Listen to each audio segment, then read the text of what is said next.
வணக்கம். நீங்களும் உங்கள் அன்பு குடும்பமும் எல்லா வளமும் பெற்று வாழ்க வளமுடன். நான் சத்யதேவ் ரோஷன் பேசுகிறேன். இன்றைக்கி கடவுளை பற்றி நம்ம டீட்டெயிலாக பார்க்க போகிறோம். கடவுள் இருக்காரா இல்லையா, எங்கே இருக்கார், கடவுள் கூட நம்ம எப்படி தொடர்பு கொள்வது, கடவுளை கும்பிடலைன்னா கடவுள் நம்மளை தண்டிப்பாரா, சொர்க்கம் நரகம், இந்த மாதிரி நிறைய விஷயங்களை நம்ம டீட்டெயிலாக பார்க்க போகிறோம். நம்ம கடவுளை பற்றி முழுமையாக தெரிஞ்சுக்கணுன்னா சில அடிப்படை விஷயங்களை நம்ம தெரிஞ்சுக்கணும். கடவுள் தான் எல்லாத்துக்கும் மூலப்பொருள். ஒவ்வொரு உயிரும் இயங்கிறதுக்கும் உயிர் வாழ்கிறதுக்கும் தேவையான சக்திகளை அன்லிமிட்டடாக கொடுத்துட்டு இருக்கக்கூடிய ஒரு எனர்ஜி சக்தி தான் கடவுள்.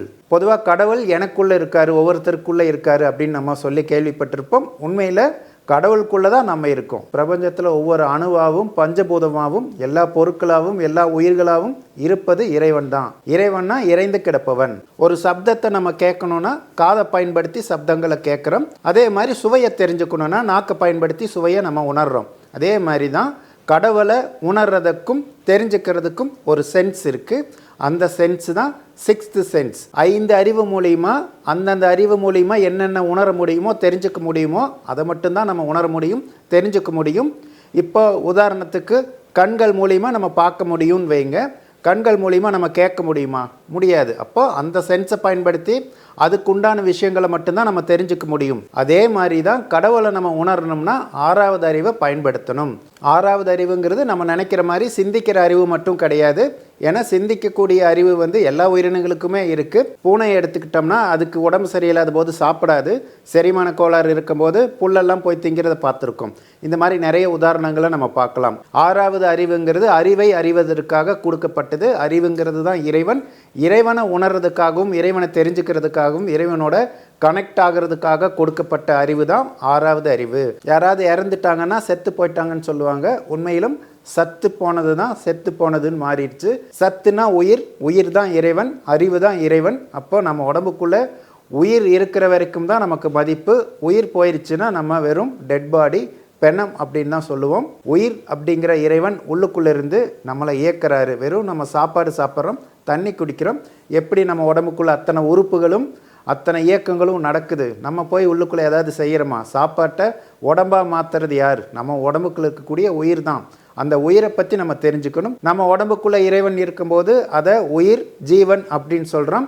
நம்ம உடம்புக்கு வெளியில் இருக்கக்கூடிய அந்த எனர்ஜியை சிவன் அப்படின்னு சொல்கிறோம். வெளியிலிருந்து வரக்கூடிய அந்த இறை சக்தின்னு சொல்லக்கூடிய அந்த உயிர் சக்தியை நம்ம உடம்பு பிடிச்சு வச்சு இயங்கிறதுக்கு தகுந்த மாதிரி அந்த குவாலிட்டியோடு இருக்கிற வரைக்கும் உயிர் நம்ம உடம்புக்குள்ளே இருக்கும். நம்ம உடம்புக்குள்ளே தான் உயிர் அப்படிங்கிற நிலையில் இறை சக்தி இயங்கிட்டு இருக்கு. அந்த சக்தி தான் நம்மளோட உடம்பை இயக்கிறதுக்கு தேவையான எல்லா வேலைகளும் செஞ்சிட்ருக்கு.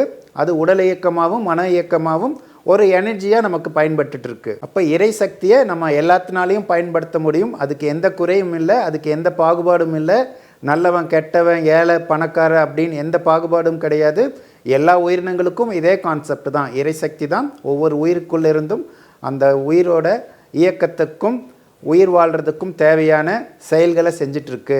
பிரபஞ்சத்தில் இருக்கக்கூடிய எல்லாத்தையுமே நம்ம நீக்கிட்டோம்னா பிரபஞ்சத்தில் என்ன இருக்கும்? எதுவுமே இருக்காது. கும்மிருட்டாக இருக்கும், சுத்த வெளியாக இருக்கும், எம்டி ஸ்பேஸ் தான் இருக்கும். அதைத்தான் கடவுள் அப்படின்னு சொல்கிறாங்க. உண்மையாலுமே இறைவனை உணரணும், இறைவன் கூட இணையணும் அப்படின்னா நான் எனது அப்படிங்கிற அகம்பாவத்தை நம்ம விடணும். ஈகோனாலே எக்ஸிட் காட் அவுட். அப்போ நான் எனது அப்படிங்கிற ஈகோ நம்மக்கிட்ட வரும்போது நமக்குள்ள இருக்கக்கூடிய இறைவன் வெளியேறிடுவார்.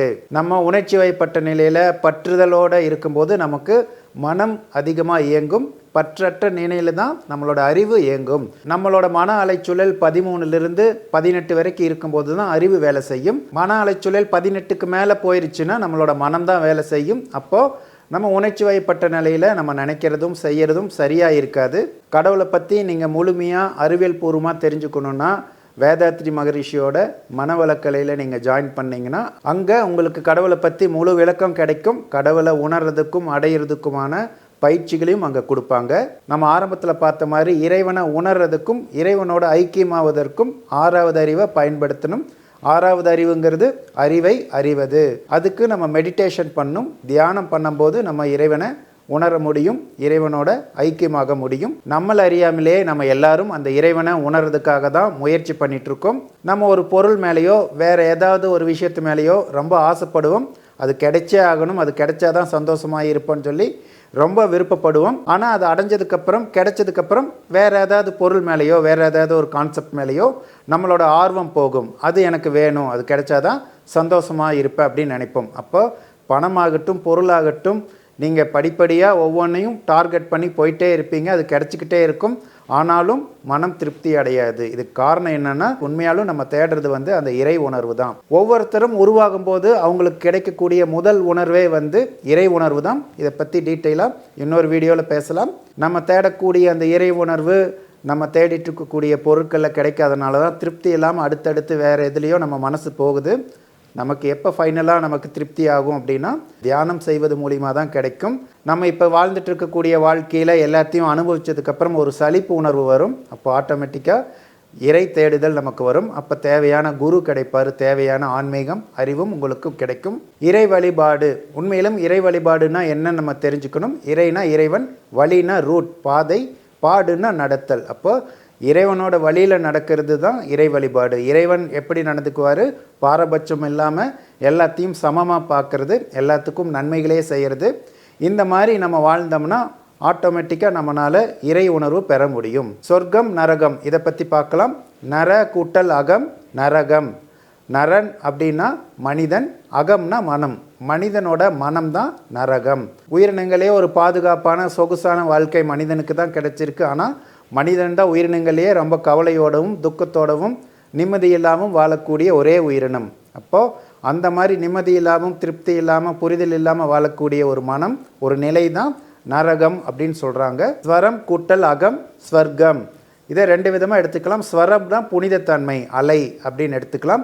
நம்ம இந்தியாவில் ஸ்வரங்கள் அப்படின்னு சொல்லுவாங்களே, ஸ்வரங்கள்னால் புனிதமான அலைன்னு அர்த்தம். புனிதத்தன்மையுள்ள மனம் அப்படிங்கிறது தான் ஸ்வர்க்கம். நம்ம மனசுக்குள்ளே எந்தவித தேவைகளும் எந்த விதமான நெகட்டிவான எண்ணங்களும் இல்லாமல் தூய்மையான மனநிலையில் இருக்கும்போது நம்ம சொர்க்கத்தில் இருக்கிற மாதிரி தான். தியானம் செய்யாமலே எல்லாத்தினாலையும் இறை உணர்வு பெற முடியும். அதுக்கான ஒரு வீடியோ கொடுத்துருக்கோம். அந்த வீடியோவோட லிங்க்கை டிஸ்கிரிப்ஷனில் கொடுக்குறோம், இந்த வீடியோவோட எண்டில் கொடுக்குறோம். நீங்களும் உங்கள் அன்பு குடும்பமும் எல்லா வளமும் பெற்று வாழ்க வளமுடன்.